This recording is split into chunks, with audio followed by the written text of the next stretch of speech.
Shalom, jumpa dengan saya dalam channel Cerita Alkitabku. Kita bersama akan merenungkan firman Tuhan pada saat ini. Mari kita satu hati di dalam doa kita berdoa. Tiada yang lebih indah dan damai yang kami rasakan ketika kami ada di dalam hadirat-Mu Tuhan. Kami bersama membutuhkan firman-Mu, karena kami tahu firman Tuhan meneguhkan, menguatkan, dan memampukan kami untuk terus hidup, menapaki hari-hari hidup dengan berbagai pergumulan, agar kami tetap berada dalam tuntunan kebenaran firman-Mu. Roh Kudus memampukan kami agar kami tidak hanya sekedar mengerti, tapi kami mampu dapat memberlakukan sabda-Mu di dalam kehidupan kami. Demi Kristus, firman yang hidup itu kami berdoa, amin. Kejadian pasal 39 ayat 1-23 dengan tema proses hidup adalah bagian dari rencana Tuhan. Saudara, dalam Kejadian pasal 39 ini adalah kisah tentang perjalanan Yusuf di rumah Potifar, sehingga bagaimana ia berada di dalam penjara. Yusuf mengalami banyak ujian. Dia dijual oleh saudara-saudaranya, bahkan dia dijual ke rumah Potifar sebagai seorang budak. Ia menghadapi godaan besar dari istri Potifar. Dia difitnah dan akhirnya dia berada di dalam penjara. Kita lihat pada ayatnya yang ke-1 sampai ayat 2. Diceritakan di sana bagaimana Yusuf dijual di Mesir sebagai budak, tetapi Tuhan tetap menyertainya. Ingat bahwa keberhasilan Yusuf bukan karena kehebatannya, tetapi karena Tuhan menyertai hidup Yusuf. Karena itu saudara, kalau kita hidup di dalam Tuhan, di dalam perkenanannya, jangan takut menghadapi kesulitan, karena Tuhan selalu menyertai kita. Karena itu bekerjalah dengan setia, rajin, jujur, penuh tanggung jawab.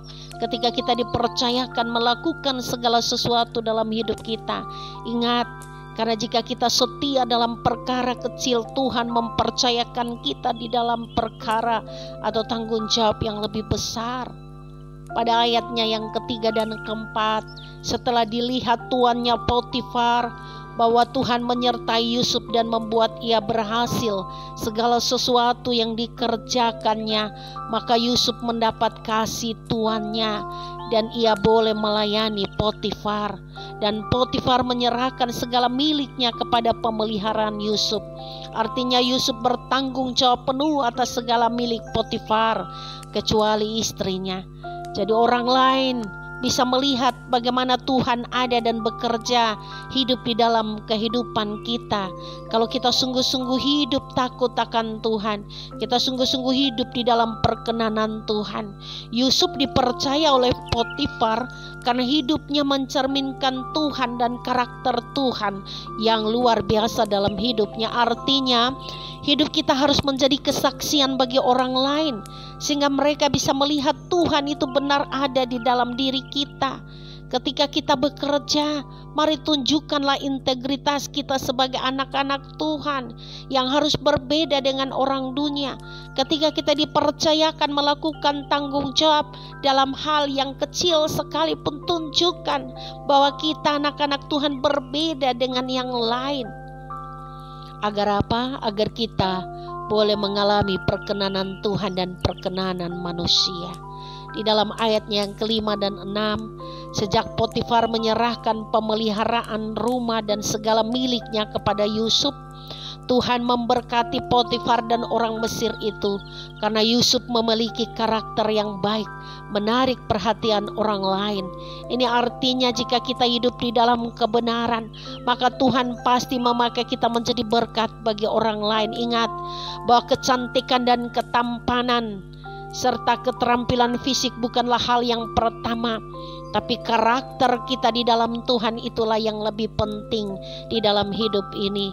Saudara, di dalam ayat 7 sampai ayat 12, bagaimana Yusuf ketika dia menghadapi godaan besar dari istri Potifar, tetapi Yusuf tidak tergoda dan tidak jatuh di dalam dosa.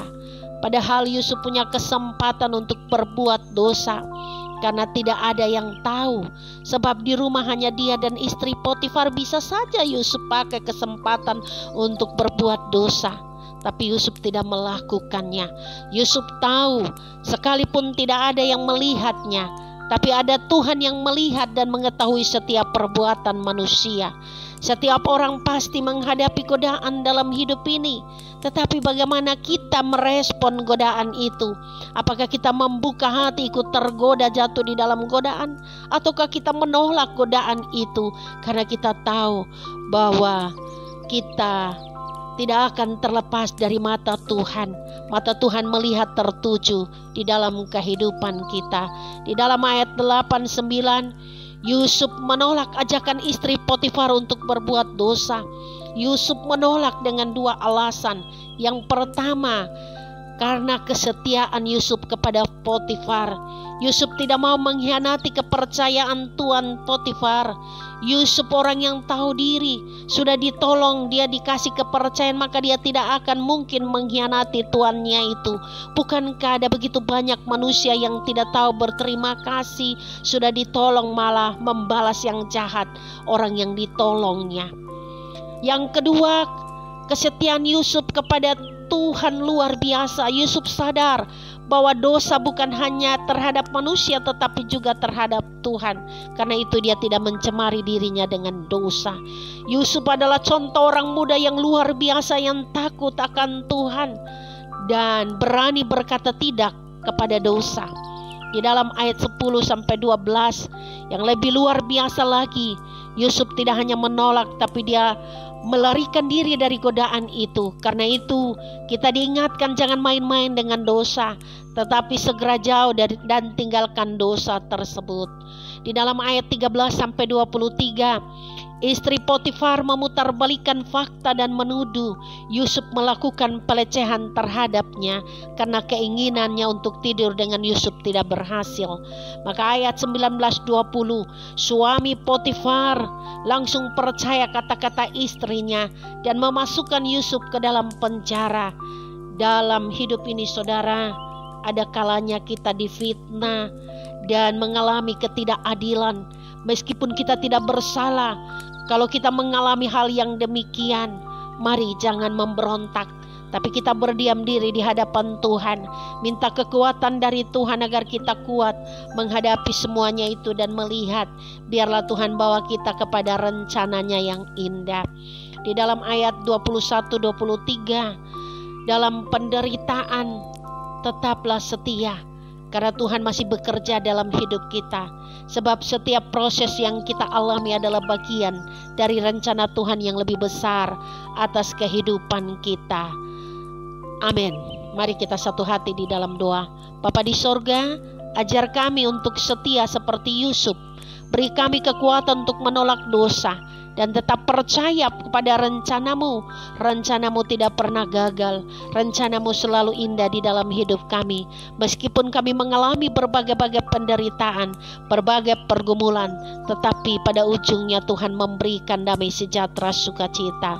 Demi Kristus kami alaskan doa ini. Amin.